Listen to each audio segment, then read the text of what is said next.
What an unbelievably entertaining game at Wembley. Crystal Palace against Aston Villa.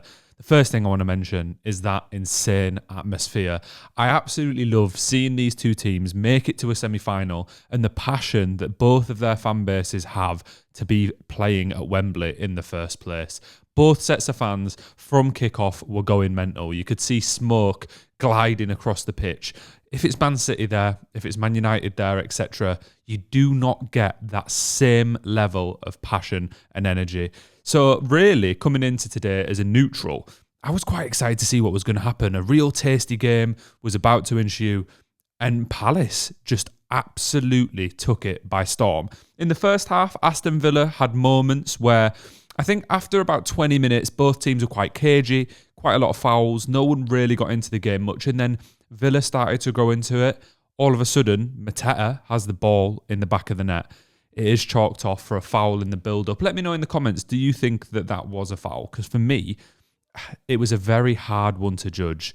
Obviously, got given that way. It didn't matter so much because 30 seconds later, or what felt like 30 seconds, Eze pinged one in from the edge of the box. I'll be very surprised if he stays at Palace in the summer transfer window, but he is definitely one of their star men at the minute, and that was a great finish. It was really strange how it kind of went over Martinez. It was kind of straight at him, but it went over him. I don't know if maybe there's a world where he could have done better, but all the credit goes to Eze for that goal. And not long after that, Mateta, who I just mentioned, who did have the ball in the net, took a crazy run down one of the Villa wings, absolutely skinned two of their players. Again, he's another one. Palace have got a squad at the minute that is littered with players that could go to a different club.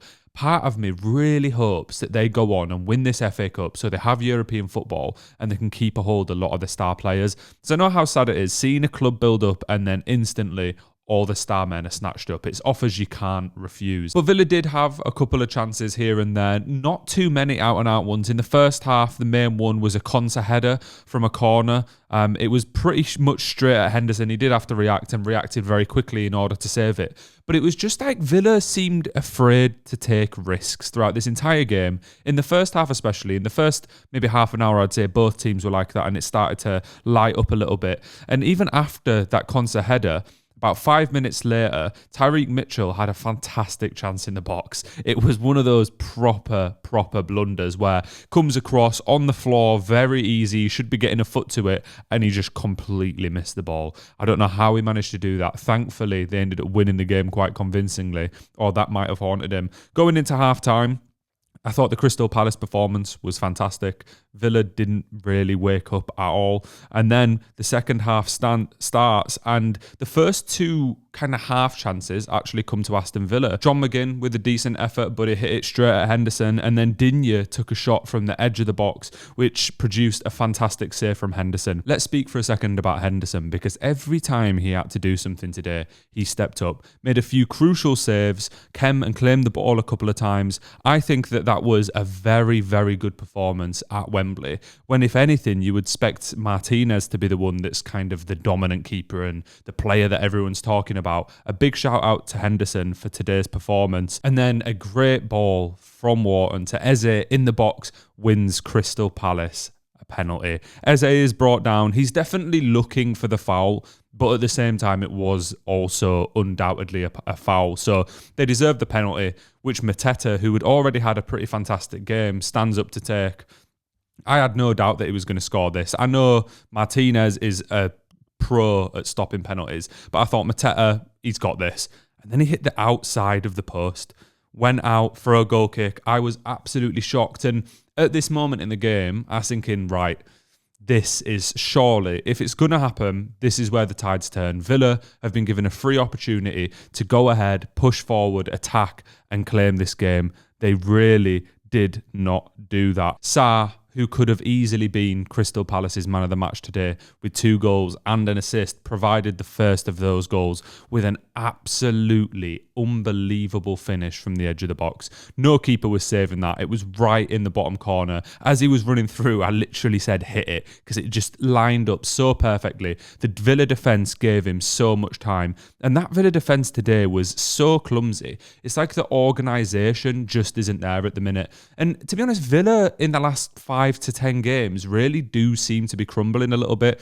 I understand we didn't actually expect Villa to go and beat PSG, but it was defensive fragilities in the second leg in the first half that caused them these issues. And it was defensive fragilities today that really, really let them down. And it's on paper, they have some very good defenders. Digne is quality.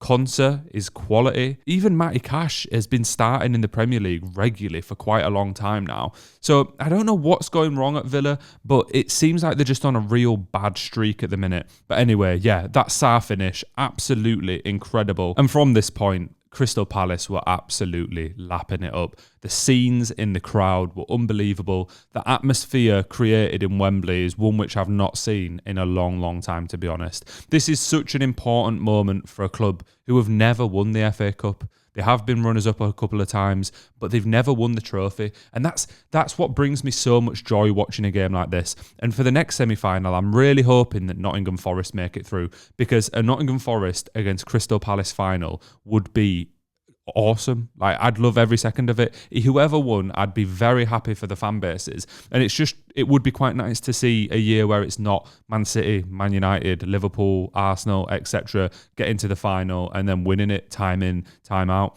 I really hope that Forest can make it through. But the game, in fact, did not end 2-0. Sarr managed to get a third goal in added time. And again, a fantastic run through. Showed great calmness, great patience, and just placed the ball in the back of the net. And the scenes in the crowd, again, how many times can I mention it? But it's so nice to see Palace fans at Wembley. I know that they're meant to have a very good home atmosphere. I've never actually been to the stadium. I've never managed to catch a game there, mainly because Leeds have been in the Championship for my entire life, unfortunately. So I don't even know if I'll be able to go next season with how hard it is to get away tickets. But it's just nice to see a fan base actually lose their stuff. Like, to go mental, to just be free and enjoy the moment. It's something they don't experience very often. Whereas when you see Man City there, it's dead. The crowd is dead. Score a goal and you just like stand up and clap. Real scenes there for Palace today. And they really did deserve the victory. Throughout the entire game, they were on top. They obviously missed the penalty. Villa had a couple of decent chances, but then there was another chance for Palace at one point where Sarr had a header just outside the 6-yard box and managed to put it wide. Honestly, Crystal Palace could have had 5 or 6 today. I think the scoreline was pretty fair, given that Villa didn't make anything of a few of their half chances. I know Bailey had one at one point, again, just outside the 6-yard box, and there was about 8 players in front of him in the net, and he just hit it straight at arm. That's not his fault. There wasn't much else he could do. But as I say, Villa just didn't seem to show up today.